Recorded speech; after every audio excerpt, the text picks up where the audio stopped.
जी बिस्मिल्लाहिर्रहमानिर्रहीम। स्टूडेंट्स, आज हम अपने लेक्चर नंबर 2 के अंदर डिस्कस करने जा रहे हैं एवोगैद्रो नंबर। सबसे पहले जो हमारा टॉपिक है वो है एवोगैद्रोज नंबर। जैसे कि हम बाजार के अंदर जाते हैं तो हमें अगर एक दर्जन जो है वो हमें अगर केले लेने हो तो उसके अंदर हमेशा 12 बनाना ही आएंगे, 12 केले आते हैं। यानी कि ये एक यूनिट फिक्स कर दिया है। अगर हम उसे कहें कि हमें एक दर्जन केले दे दो, वो हमें 12 केले देगा। अगर हम एक दर्जन उनसे माल्टे ले लें तो वो भी हमें अगर दर्जन के हिसाब से दे तो वो भी हमें कितने देंगे? 12 देंगे। यानी कि हमने एक यूनिट जिसे हमने दर्जन बोला उसकी तादाद हमने फिक्स कर दी 12।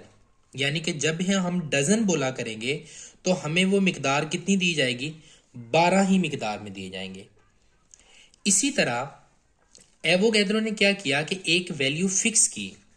उसने कहा कि अगर कोई भी चीज एक मोल मिकदार के अंदर पाई जाएगी, कोई भी चीज एक मोल मिकदार हम कहेंगे कि किसी चीज का एक मोल है, वो दरअसल एक मोल इक्वल होगा 6.02 मल्टीप्लाई बाय 10⁻23 के बराबर होगा। इसका मतलब ये हुआ कि जैसे हम कहते हैं कि एक दर्जन केले हैं तो इसका मतलब है कि उसमें 12 केले आएंगे। तो इसका मतलब है कि अगर मैं कहूं कि एक मोल केले हैं तो इसका मतलब है कि उसमें जो केले की तादाद होगी वो कितनी होगी? 6.02 मल्टीप्लाई बाय 10⁻23 होगी।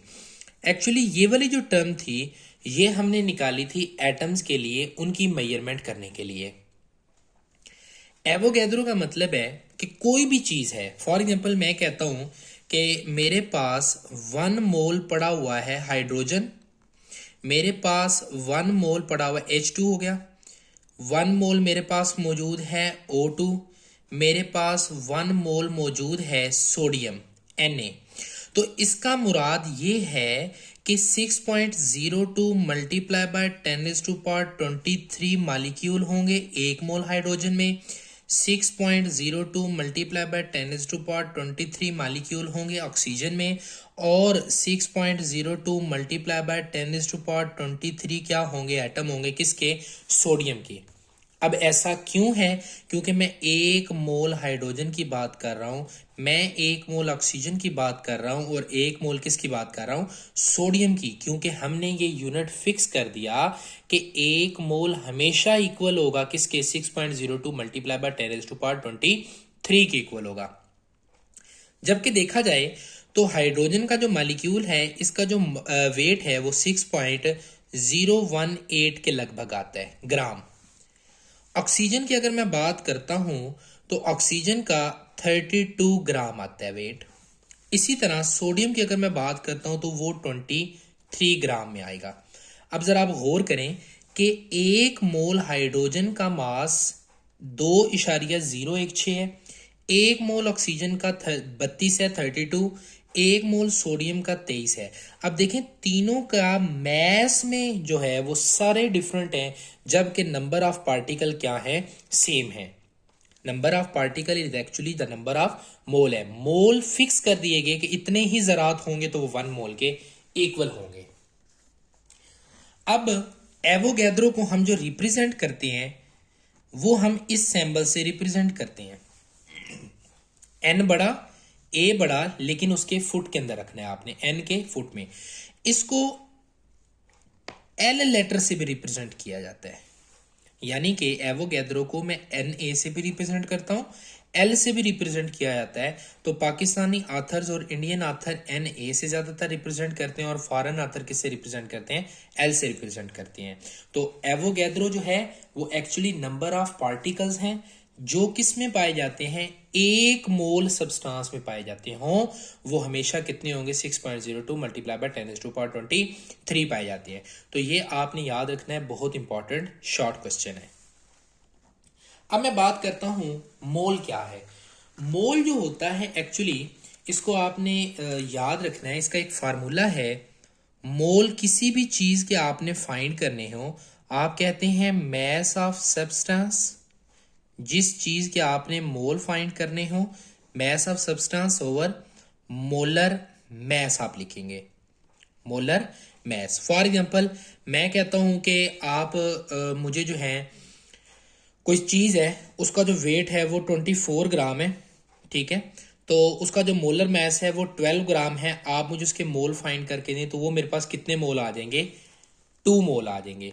तो मोल को फाइंड करने का जो फार्मूला है ये आपने याद रखना है, क्योंकि आगे आपके ये न्यूमेरिकल्स के अंदर जो है वो यूज होगा, mess of substance over molar mass, तो वो आपके पास आ जाएगा नंबर ऑफ मोल आ जाएंगे। अब दूसरी बात है कि मोल की एक और भी डेफिनेशन है कि आप क्या करें, नंबर ऑफ पार्टिकल्स, बल्कि आप इसे लिखें mass of substance, mass of substance element atom molecule expressed in gram. किसी कोई आयनिक कंपाउंड है उसका फार्मूला यूनिट, मॉलिक्यूलर स्पीशी है उसका मॉलिक्यूलर मैस, या कोई वैसे आयनिक स्पीशी है तो उसके आयनिक मैस को अगर आप किस में रिप्रेजेंट करते हैं, ग्राम के साथ रिप्रेजेंट करते हैं, तो वो आपका क्या कहलाएगा, 1 मोल। फॉर एग्जांपल कार्बन का जो एक एटम होता है, कार्बन का जो एक एटम है उसका जो मैस होता है वो 12 होता है एक एटम का। अगर आप एक एटम की बात करेंगे तो आप इसके साथ AMU लगाएंगे, जिसका मतलब होता है एटॉमिक मैस यूनिट। और अगर आप कहते हैं कि 1 मोल कार्बन है तो इसका मतलब है कि आपने उसका लिखना है 12 ग्राम। साथ जब आप ग्राम को सैंबल लगाएंगे तो वो उसके किसके इक्वल हो जाएगा, 1 मोल के।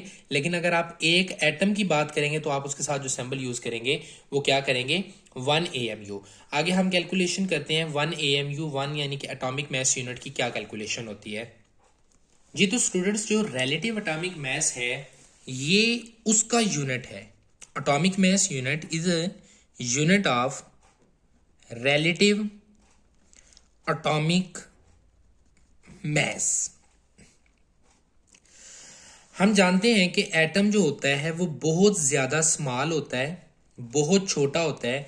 हमारे पास कोई भी ऐसा बैलेंस नहीं है, कोई हमारे पास ऐसा तराजू नहीं है जिसके अंदर हम एटम का क्या कर सकते हैं, वेट कर सके। कोई भी ऐसा जो है हमारे पास ऐसा तराजू नहीं है कि एटम चूंकि बहुत छोटा होता है हम उसका वजन नहीं कर सकते। तो हम क्या करते हैं कि एटम का जो वेट है उसको हम क्या करते हैं, कंपेयर करते हैं। एटम के वेट को क्या करते हैं, कंपेयर करते हैं किसी स्पेशल एटम के साथ। अब वो जो हमारे पास स्पेशल एटम आता है हमने उसको चूज किया कि वो जो हमारे पास स्पेशल एटम होगा या स्पेशल एलिमेंट होगा वो किसका होगा, कार्बन का होगा। और कार्बन का भी वो आइसोटोप होगा जो सबसे लाइटर है, सबसे क्या मौजूद है, लाइटर। और वो हमने चूज किया कार्बन 12 के आइसोटोप को चूज किया। क्यों, क्योंकि कार्बन 12 के जब ये हमने इसको चूज किया था उस वक्त कार्बन के आइसोटोप डिस्कवर नहीं हुए थे, पहली बात ये थी। और जो दूसरी बात है कि उस दौरान जो था कि कार्बन जो है सबसे ज़्यादा अबंडेंट एलिमेंट था। और थर्ड ये थी कि इसके जो है वो नेचर में हर जगह पे पाया जाता है, हर कंपाउंड के अंदर पाया जाता है, इसकी डाइवर्स वैरायटी है, ये बॉन्ड सबसे ज़्यादा बना रहा होता है। तो इसकी प्रॉपर्टीज़ की बेस पे हमने क्या किया था, कार्बन को सिलेक्ट किया था कि कार्बन ही हम लेंगे एटॉमिक मैस यूनिट के तौर पे, इसको हम स्पेशल तौर पे एलिमेंट, स्पेशल एलिमेंट के तौर पे हम इसे डील करेंगे। अब जो हमारे पास होता है 1 कार्बन एटम जो होता है, कार्बन एटम उसका जो मैस होता है वो हमारे पास कितना होता है, 12 AMU होता है। 1 carbon atom is equal to 12 AMU। अगर मैं यहां से 1 AMU लेता हूं, मतलब यहां से अगर मैं 1 AMU लेता हूं तो ये 12 यहां पर आकर डिवाइड हो जाएगा, यानी कि ये बनेगा 1/12 of carbon atom, 1/12 of carbon atom, यानी कि कार्बन एटम का 1/11 हिस्सा जो होगा वो हमारे पास क्या आ जाएगा, 1 एटॉमिक मैस यूनिट के इक्वल आ जाएगा। तो हमने कहा कि जो एटॉमिक मैस यूनिट होता है वो एक्चुअली इक्वल होता है 1/12 ऑफ कार्बन एटम। तो रिलेटिव एटॉमिक मैस क्या हुआ कि वो वाला एटॉमिक मैस जिसको हम कार्बन के जो आइसोटोप 12 है उसके साथ कंपेयर करके निकालते हैं वो हमारे पास क्या कहलाएगा, रिलेटिव एटॉमिक मास कहलाएगा। ये तो स्टूडेंट्स आगे हम देखते हैं कि 1 AMU जो होता है, 1 एटॉमिक मास यूनिट जो होता है, उसकी वैल्यू क्या होती है, वो भी पेपर में MCQ आता है। उसको मैं बल्कि यहाँ पे बाकायदा ड्राइव करके देता हूँ आपको कि हमारे पास जो 1 मोल ऑफ कार्बन होता है, 1 मोल ऑफ कार्बन होता है, वो कितना होता है, 12 ग्राम। मैंने आपको बताया था ना कि जब भी हम मोल को रिप्रेजेंट करेंगे हम उसके साथ क्या लगाएंगे, ग्राम लगाएंगे। तो 1 मोल ऑफ कार्बन कितना होगा, 12 ग्राम। तो मैंने इसको 12 को यहीं पर रख लिया, 12 ग्राम यहाँ पे आ गया, ठीक है। तो अब मैं क्या करता हूं कि 1 मोल की जगह पे लिख लेता हूं इसके पार्टिकल 6.02 मल्टीप्लाई बाय 10⁻23, वो मैंने यहां पे लिख लिए। अब ये तो 1 मोल में कितने पार्टिकल होंगे, 6.02 ज़रब 10 की ताकत 23 होंगे। तो मैं क्या करता हूं कि ये इतने एटम्स होंगे कार्बन के जिनका वजन कितना होगा, 12। मैं इसको यूं लिख सकता हूं कि अगर मैंने एक जो हमारे पास होगा एटम, वो कितना होगा, 1 एटम ऑफ जो कार्बन होगा उसका कितना वजन होगा, ये होगा 12 मल्टीप्लाई बाय 6.02 मल्टीप्लाई बाय 10⁻23 हो जाएगा। इसको मैं कहता हूं ये मेरी इक्वेशन नंबर क्या होती है, 1। ये मेरी इक्वेशन नंबर जो रहेगी 2। मैं इक्वेशन 2 को किस में इंसर्ट कर देता हूं, इक्वेशन नंबर 1 में इंसर्ट कर देता हूं। कहां पे इंसर्ट करूंगा, जहां पे लिखा हुआ है कार्बन एटम। 1 कार्बन एटम ही था ना ये हमारे पास, 1 कार्बन एटम की जगह मैं इसकी वैल्यू को पुट कर देता हूं। जब मैं इसकी वैल्यू पुट करूंगा ये बन जाएगा 1/12 मल्टीप्लाई बाय 12/6.02 मल्टीप्लाई बाय 10⁻23। ये दोनों एक दूसरे से कट जाएंगे, ये बन जाएगा 1/NA, 1/NA। जब मैं इसकी वैल्यू को पुट करूंगा यानी कि 1 डिवाइडेड बाय अगर मैं 6.02 करता हूँ, 1/6.02 मल्टीप्लाई बाय 10⁻23 करता हूँ, तो मेरे पास जो वैल्यू आएगी वो आएगी 1.661 multiply by 10⁻24 gram, 10⁻24 gram minus के साथ आएगी। तो हमारे पास जो 1 AMU होता है उसकी वैल्यू हमारे पास क्या आती है, 1.661 मल्टीप्लाई बाय 10⁻24 आती है। और 1 AMU ये MCQs आता है कि 1 AMU किसकी इक्वल होगा, तो आपने डायरेक्ट लिख देता है 1.66 मल्टीप्लाई बाय 10⁻24 ग्राम होता है जी। नेक्स्ट आप टॉपिक की तरफ चलते हैं। जो नेक्स्ट हमारा टॉपिक आता है वो आता है आयन। आयन क्या होते हैं, आयन की जब मैं जनरल डेफिनेशन करता हूं तो मैं कहता हूं कि ion is a species, any species having some charge, having some charge is called ion. कोई भी चीज जो क्या रखती हो, कुछ ना कुछ चार्ज रखती हो, उसको हम क्या बोलेंगे, आयन बोलेंगे। हमें जैसा कि पता है कि चार्ज जो होते हैं वो 2 तरह के होते हैं। एक हमारे पास जो चार्ज होता है वो होता है नेगेटिव, एक हमारे पास चार्ज होता है पॉजिटिव होता है।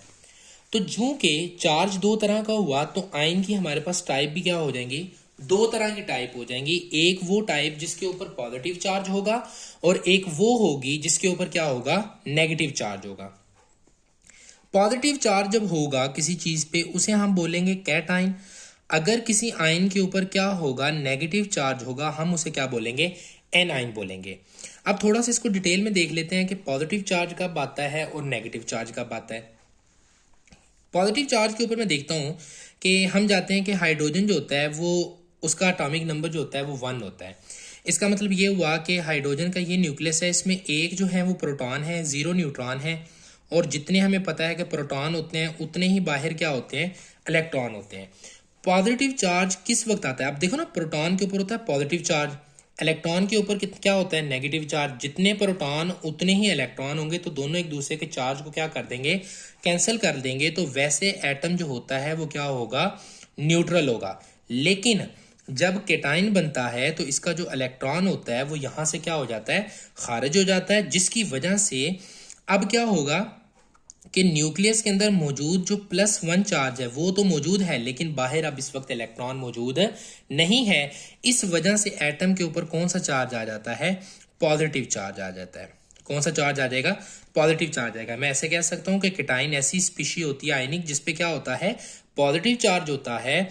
और वो कब बनती है, जब क्या होता है हमारे पास लॉस ऑफ एन इलेक्ट्रॉन, जब हमारे पास इलेक्ट्रॉन क्या हो जाता है, निकल जाता है एटम से तो उस वक्त उस पर क्या चार्ज आ जाता है, हमारे पास पॉजिटिव आ जाता है। जबकि मैं इसकी बात करता हूं एनाइन कब बनता है, हम जैसा कि जानते हैं कि हमारे पास फ्लोरीन है, फ्लोरीन का मैं आखिरी शेल बना रहा हूं। फ्लोरीन का जो आखिरी शेल होता है उसके अंदर जो नंबर ऑफ इलेक्ट्रॉन होते हैं वो हमारे पास होते हैं 7 इलेक्ट्रॉन होते हैं। अब 7 बाहर इलेक्ट्रॉन है तो अंदर 7 प्लस चार्ज है, बाहर 7 क्या है, माइनस चार्ज है। जब ये क्या करेगा, इस वक्त जो है चूंकि अंदर प्लस है और बाहर 7 दोनों बराबर है तो ये इस वक्त क्या होगा, न्यूट्रल होगा। लेकिन क्या करता है, अपने ऑक्टेट रूल को मुकम्मल करने के लिए ये एटम क्या करता है, बाहर से एक इलेक्ट्रॉन को क्या करता है, वसूल कर लेता है। अब देखें बाहर इलेक्ट्रॉन पे नेगेटिव चार्ज है, बाहर चार्ज क्या हो गया, 8 हो गया, यानी कि एक चार्ज इंक्रीज हो गया और अंदर एक प्लस जो है वो 7 मौजूद है, तो इस वजह से इस पे क्या चार्ज आ जाता है, माइनस चार्ज आ जाता है। तो एनाइन के ऊपर कौन सा चार्ज, माइनस चार्ज आएगा, जबकि हमारे ऊपर केटाइन के ऊपर चार्ज क्या आएगा, प्लस वाला चार्ज आएगा। और एनाइन जो होगा वो नेगेटिव चार्ज, और ये कब बनेगा, जब कोई एटम क्या करेगा, गेन ऑफ इलेक्ट्रॉन करेगा। जब कोई एटम क्या करेगा, इलेक्ट्रॉन को वसूल करेगा तो उस वक्त कौन सा उसके ऊपर चार्ज आ जाएगा, नेगेटिव। जबकि इलेक्ट्रॉन को वो क्या करेगा, जब लूज करेगा तो उसके ऊपर क्या आ जाएगा, हमारे पास पॉजिटिव चार्ज आ जाएगा। तो इसके अंदर आप मजीद केटाइन की एग्जांपल भी लिख सकते हैं, जैसे हमारे पास Na पॉजिटिव है, इसी तरह हमारे पास Mg2 पॉजिटिव है, इसी तरह हमारे पास Ca2 पॉजिटिव है, और इसी तरह जैसे हमारे पास लिथियम है वो Li पॉजिटिव है। यहाँ पर अगर मैं इसकी बात करता हूँ तो हमारे पास फ्लोरीन नेगेटिव है, इसी तरह ऑक्सीजन 2 नेगेटिव है, इसी तरह हमारे पास जो होता है वो Cn जो है ये मॉलिक्यूलर एनाइन है, ये हमारे पास जो है वो नेगेटिव फॉर्म के अंदर पाया जाता है। जी नेक्स्ट जो हम अब डिस्कस करने जा रहे हैं वो है एक empirical formula. Empirical formula, empirical formula क्या होता है, it is a simplest whole number ratio, simplest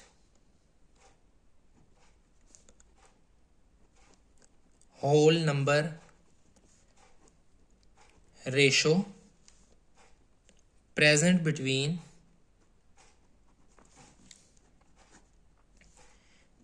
atom of molecule, या यहां पे आप कंपाउंड लिख सकते हो। एम्पिरिकल फार्मूला जो होता है ये actually simplest whole number ratio पाई जाती है, जो किसके दरमियान पाई जाती है, मॉलिक्यूल के दरमियान पाई जाती है। फॉर एग्जांपल मैं यहां पर लिखता हूँ ग्लूकोज जो है हमारे पास, उसका हमारे पास फार्मूला होता है C6H12O6 है। अब देखें इसके दरमियान हम क्या करते हैं, सबसे पहले होल नंबर रेशो निकालते हैं। मैं इन सब में से एटम से अगर मैं 2 कॉमन लेता हूं तो मेरे पास बनता है C3H6 आ जाता है, और फिर O मेरे पास क्या आ जाता है, 3 आ जाता है। तो मैं क्या करता हूँ इसमें से अब फिर 3 कॉमन ले लेता हूँ, ये मेरे पास बनेगा 3, H मेरे पास बन जाएगा 2 आ जाएगा, और O मेरे पास क्या बन जाएगा, यहाँ पे 1 आ जाएगा। तो अब मैंने क्या किया कि यहाँ से जो मेरे पास सिंपलेस्ट होल नंबर रेशियो आई है वो मेरे पास निकालने के बाद मेरे पास जो फार्मूला बनता है वो CHO बन सकता है। तो ये मेरे पास क्या इसका कहलाएगा, एम्पिरिकल फार्मूला कहलाएगा। फॉर एग्जाम्पल अगर मैं इसे कंप्लीट को ऐसे लिखूं कि C6H12O6 है, इसमें से मैंने 6 क्या किया, कॉमन ले लिया, तो CH2 और O मेरे पास जो है वो आ गया, और यही मेरा क्या कहलाएगा, एम्पिरिकल फार्मूला कहलाएगा। इसी तरह अगर मैं हाइड्रोजन पेरोक्साइड की बात करता हूँ, उसका मॉलिक्यूलर फार्मूला H2O2 होता है। अब देखें इस दोनों में से कॉमन मेरे पास क्या आ सकता है, 2 आ सकता है, तो HO मेरे पास क्या हुआ, एम्पिरिकल फार्मूला किसका, हाइड्रोजन पेरोक्साइड का। इसी तरह हम बड़ा इंपॉर्टेंट एक चीज पढ़ते हैं, बेंजीन। बेंजीन का जो हमारे पास होता है मॉलिक्यूलर फार्मूला वो C6H6 होता है। मैं क्या करता हूँ इसमें से 6 कॉमन लेता हूँ तो मेरे पास बनता है CH, तो CH is the empirical formula of benzene. ये बेंजीन का क्या बनेगा, एम्पिरिकल फार्मूला कहलाएगा। तो वो वाले मॉलिक्यूल जिनके दरमियान से, अब देखिए ना इसके अंदर 3 एटम है, 1 2 3, और तीनों एटम से क्या होता है, कुछ ना कुछ मेरे पास कॉमन आ रहा है।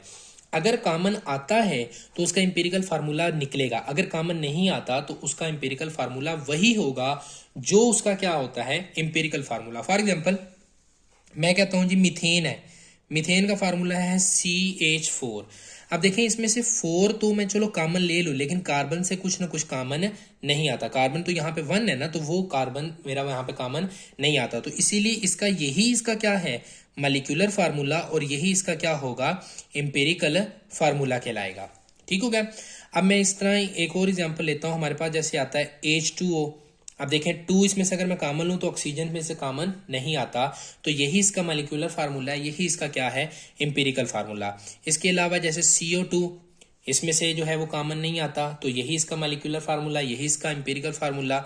जैसे SO2, SO3, ये वो वाली चीज़ें हैं जिनके अंदर से कॉमन नहीं आता, तो इसलिए जो इनका मॉलिक्यूलर फार्मूला होगा वही इनका क्या होगा, एम्पिरिकल फार्मूला, क्योंकि ये पहले ही सिंपलेस्ट रेशो में पाए जा रहे हैं।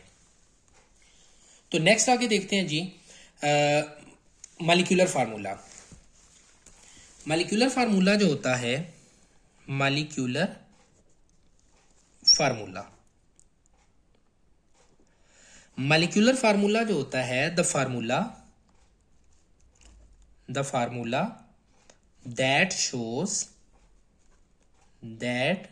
shows actual number of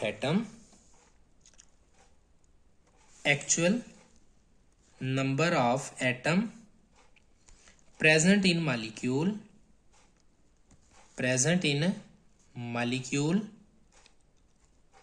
या compound.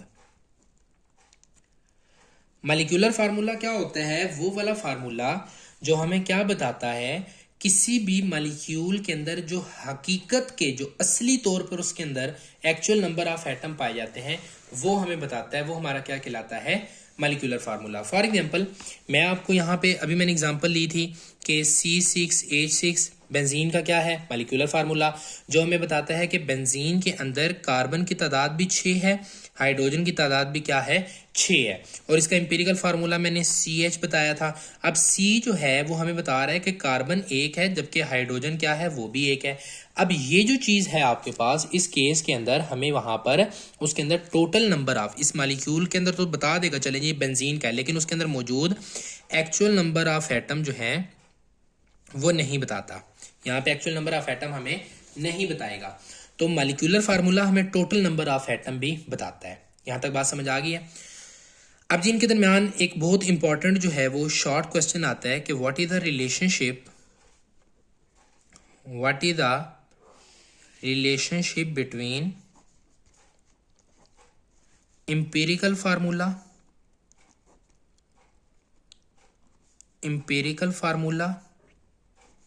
And molecular formula.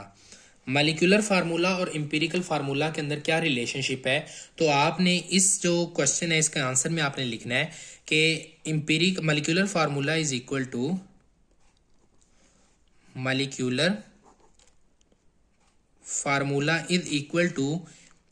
n into empirical formula. अब यहाँ पे n क्या है, n जो है वो हमारे पास होल नंबर है, जिससे हम इसको क्या करेंगे, मल्टीप्लाई करेंगे। फॉर एग्जांपल अगर मैं बात करता हूँ जी बेंजीन की बात करता हूँ, तो बेंजीन का जो एम्पिरिकल फार्मूला है वो CH है, इसके लिए जो n की वैल्यू है वो क्या होगी, 6 होगी, तो हमारे पास बन जाएगा C6H6 हो जाएगा। तो n की वैल्यू जो होती है वो पॉजिटिव इंटीजर होती है, 1 2 3 4 नेगेटिव नहीं होगी। तो ये इसका इंपॉर्टेंट शॉर्ट क्वेश्चन है जिसके अंदर आपने आंसर ये लिख देना है जी। तो स्टूडेंट्स नेक्स्ट जो हम टॉपिक डिस्कस करने जा रहे हैं वो बहुत इंपॉर्टेंट लॉन्ग क्वेश्चन भी है पेपर पॉइंट ऑफ व्यू से, कि difference between compound and mixture. तो सबसे पहले जो है हमने कंपाउंड के बारे में पढ़ रखा है पिछले लेक्चर में कि कंपाउंड के अंदर जो होती है वो हमारे पास फिक्स रेशो पाई जाती है, फिक्स रेशो बिटवीन एटम। तो एटम के अंदर क्या पाई जाती है, खास फिक्स रेशो पाई जाती है, जबकि जो हमारे पास मिक्सचर होता है it has no fix ratio. इसके दरमियान क्या होती है, कोई खास रेशो, फिक्स रेशो पाई नहीं जाती। इसके अंदर जो नेक्स्ट पॉइंट हम ये लिख सकते हैं कि जो कंपाउंड होता है उसके जो फिक्स मेल्टिंग और बॉइलिंग पॉइंट होते हैं, फिक्स्ड मेल्टिंग पॉइंट भी होता है प्लस फिक्स्ड क्या होता है, इनके बॉइलिंग पॉइंट होते हैं, जबकि हमारे पास जो मिक्सचर होते हैं उनके फिक्स्ड ना तो मेल्टिंग पॉइंट होते हैं और ना ही इनके क्या होते हैं बॉइलिंग पॉइंट, ये दोनों इनके फिक्स नहीं होते। अगर आप जो है वो इनकी तादाद, मतलब अगर आप एक मिक्सचर है, फॉर एग्जांपल अगर आप सैंड लेते हैं और साल्ट लेते हैं, एक चम्मच ये ले रहे हैं, एक चम्मच ये ले रहे हैं, तो पहले इनका मेल्टिंग पॉइंट कुछ और होगा। अगर आप ये एक चम्मच ले लें, ये 1.5 चम्मच ले लें, तो अब इनका मेल्टिंग पॉइंट और बॉइलिंग पॉइंट क्या हो जाएगा, वो चेंज हो जाएगा। मेल्टिंग पॉइंट भी चेंज हो जाएगा और इसी तरह क्या हो जाएगा, बॉइलिंग पॉइंट भी इनका क्या हो जाएगा, चेंज हो जाएगा। थोड़ी सी कंपोजिशन चेंज करने के बाद इनकी मेल्टिंग पॉइंट चेंज हो गए और बॉइलिंग पॉइंट भी चेंज हो जाएंगे।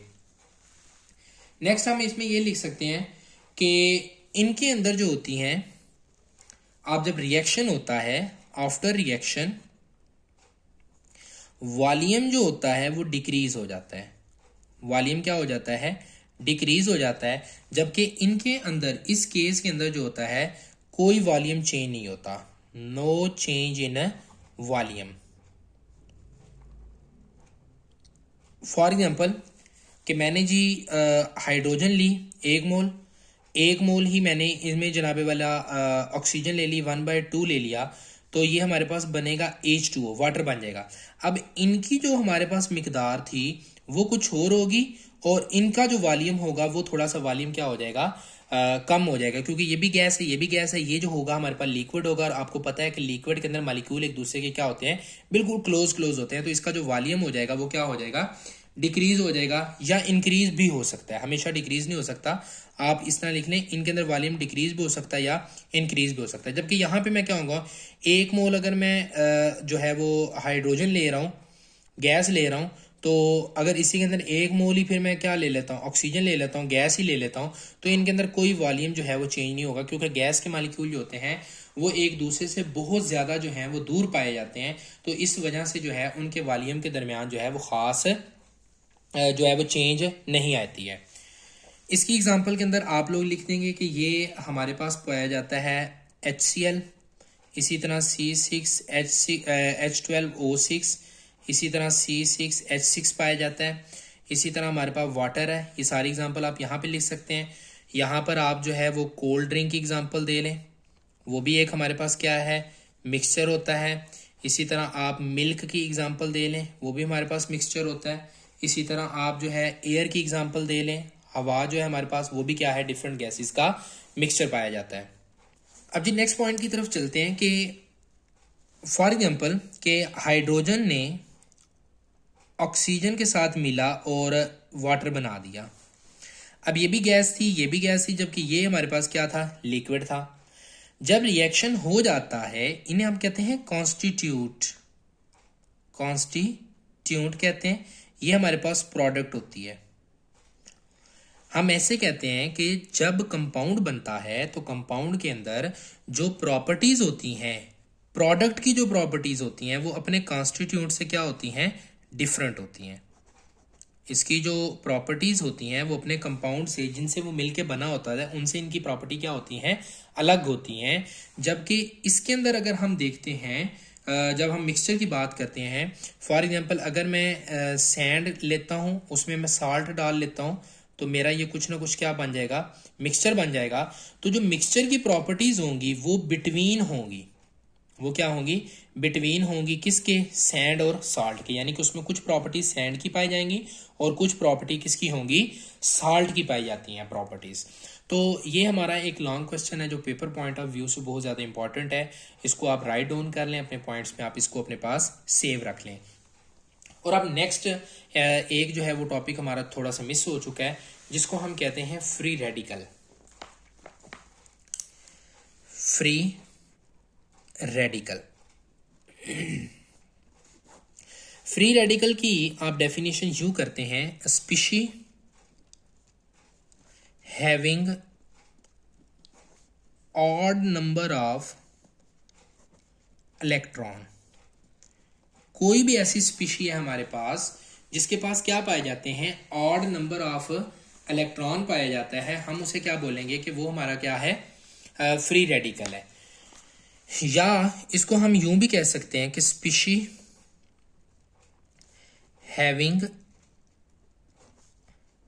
अनपेयर ऑफ इलेक्ट्रॉन, कि कोई भी ऐसी स्पीशी, कोई भी ऐसी चीज एटम है जिसके पास अनपेयर ऑफ इलेक्ट्रॉन पाया जाता है, वो हमारा क्या कहलाती है, फ्री रेडिकल कहलाती हैं। थर्ड पॉइंट आप लिख दें इनके बारे में, दूसरा पॉइंट आप इसके बारे में लिखें, मोस्ट रिएक्टिव होते हैं, बहुत ज्यादा इनकी जो है वो रिएक्टिव होते हैं, चूंकि अनपेयर होते हैं, अनस्टेबल होते हैं, तो अपने आप को स्टेबल करने के लिए क्या करते हैं, बहुत जल्दी क्या करते हैं, रिएक्शन शो करते हैं, बहुत तेजी से रिएक्ट करते हैं। ये मोस्ट रिएक्टिव होते हैं। ये कब बनते हैं, it is formed bye homolytic cleavage. Homolytic cleavage क्या होती है आपके पास, कि हाइड्रोजन है, फॉर एग्जांपल हाइड्रोजन और हाइड्रोजन के दरमियान क्या है, बॉन्ड पाया जा रहा है, तो आप इसको क्या करें कि इस बॉन्ड को आप इस तरह ब्रेक करें कि एक इलेक्ट्रॉन ये हाइड्रोजन ले जाए, दूसरा इलेक्ट्रॉन क्या करे, ये वाला हाइड्रोजन ले ले, तो आपके पास हाइड्रोजन के क्या बन जाएंगे, 2 रेडिकल बन जाएंगे। जैसे आपके पास Cl2 है, आप इस तरह से बॉन्ड को ब्रेक करें कि आपके पास Cl का एक मॉलिक्यूल एक इलेक्ट्रॉन, जबकि दूसरा मॉलिक्यूल क्या करे, दूसरा एटम जो है वो दूसरा इलेक्ट्रॉन ले जाए, तो आपके पास क्या बन जाएगा, क्लोरीन के 2 रेडिकल में तब्दील हो जाएगा। और ये बहुत ज्यादा रिएक्टिव होती हैं और इट इज हाईली अनस्टेबल। ये बहुत ही शॉर्ट टाइम के लिए होती हैं, ये कोई स्टेबल नहीं होती, पहले पैदा होंगी तो इन्होंने फौरन रिएक्ट करना होता है, बहुत जल्दी से रिएक्ट करती हैं और रिएक्शन के फौरन बाद ये क्या हो जाती हैं, खत्म हो जाती हैं अपने। और दूसरी बात है, इनको आप थर्मल हीट से भी बना सकते हैं, गर्म करने से भी बना सकते हैं, इनको इलेक्ट्रिसिटी के थ्रू भी, स्पार्क के थ्रू भी पैदा किया जा सकता है। और जो थर्ड है आपके पास, इनको आप क्या कर सकते हैं, लाइट जो है उसको गुजार के भी आप क्या कर सकते हैं, इनको पैदा कर सकते हैं, रेडिएशन के थ्रू भी इनको क्या कर सकते हैं, जनरेट करवा सकते हैं। आगे जो हमारा एक जो है थोड़ा सा पिछला एक साबिक का टॉपिक है, मॉलिक्यूल जो है वो रहता है, और उसके बाद हमारा जो है वो ये चैप्टर खत्म हो जाएगा। मॉलिक्यूल की डेफिनेशन हम करते हैं, a molecule is formed by chemical combination of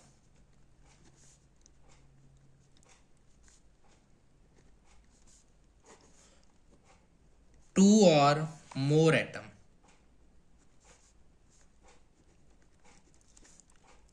in fix ratio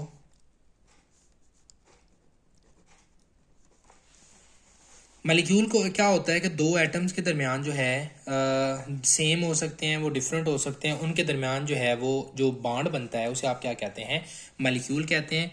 और ये क्या होता है, एक स्टेबल स्पीशी होती है, स्टेबल क्या होती है, स्पीशी होती है। थर्ड पॉइंट आप इसमें लिख सकते हैं, इट कैन एग्जिस्ट इंडिपेंडेंटली।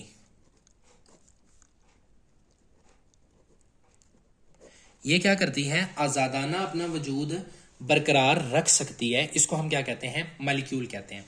आगे हम क्या करते हैं कि मॉलिक्यूल को क्लासिफाई किया जाता है, एक होता है मोनो एटॉमिक मॉलिक्यूल,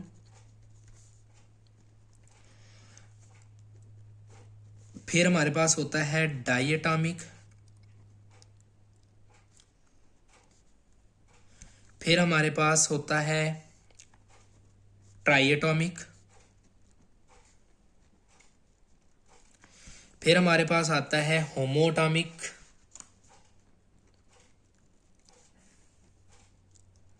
फिर हमारे पास आता है हेटेरो एटॉमिक।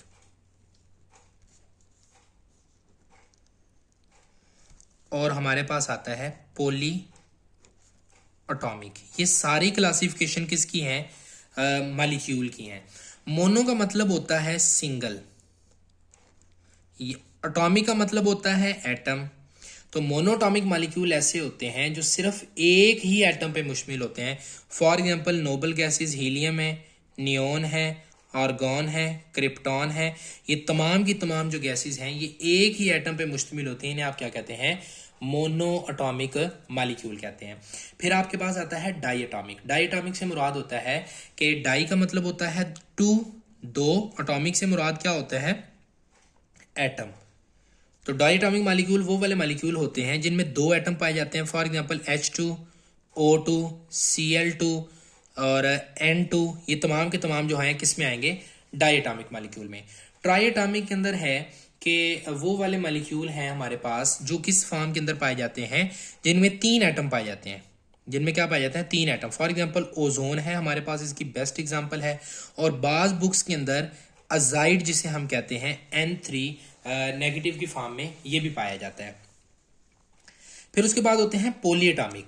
पॉलीएटॉमिक आप उन्हें कहते हैं कि पोली का मतलब होता है केमिस्ट्री और बायो की जबान में मैनी।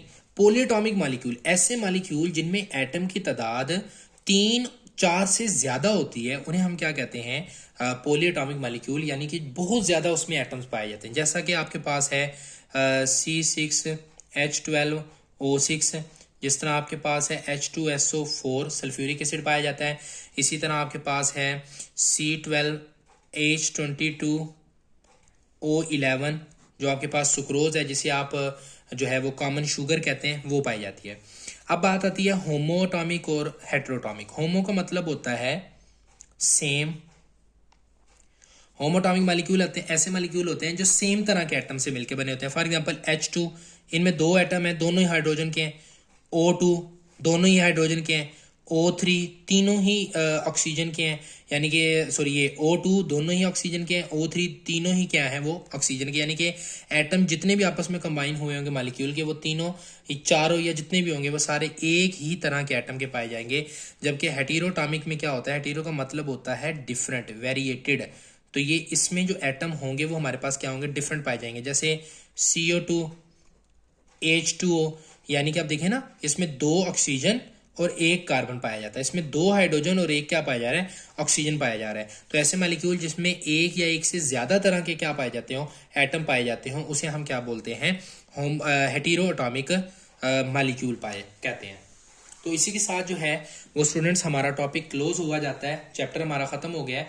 इसके बाद सेल्फ असेसमेंट रहती हैं, तो इंशाल्लाह जिंदगी रही तो अगली वीडियो के अंदर जो है वो अपलोड की जाएगी। इसी उम्मीद के साथ कि आपको समझ आई होगी। अपना बहुत ख्याल रखिएगा। अल्लाह निगहबान।